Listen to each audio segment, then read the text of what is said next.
ఆధ్యాత్మికత అనేది ఎలాంటిదంటే, ఒకసారి అందరూ నాతో పాటు చిటుకు వేయండి.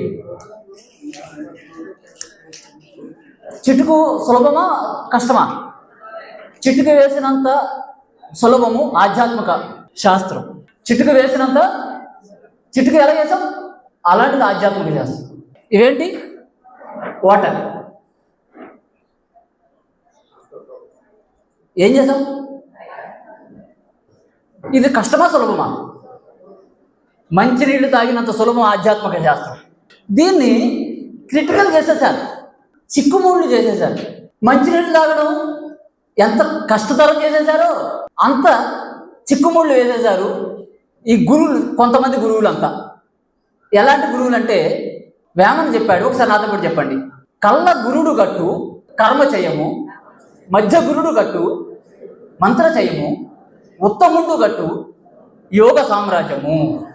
విశ్వదాభిరామ వినడు. ఈ కళ్ళ గురువులు, ఈ మధ్య గురువులు ఎక్కువైపోయి దీన్ని అంత సులభమైన ఆధ్యాత్మిక శాస్త్రాన్ని గజిబిజి, గందరగోళం, మంత్రాలు తంత్రాలు ఒకటిగా ముక్కుని ఇలా చూపించడం మొదలుపెట్టారు. సరైన గురువులు ఎవరు? సరైన గురువులు ఉత్తముండు కట్టు యోగ సామ్రాజ్యము. వేమన సరైన గురువు, వీర బ్రహ్మేంద్ర స్వామి సరైన గురువు, యేసు ప్రభు సరైన గురువు, పత్రికారు సరైన గురువు.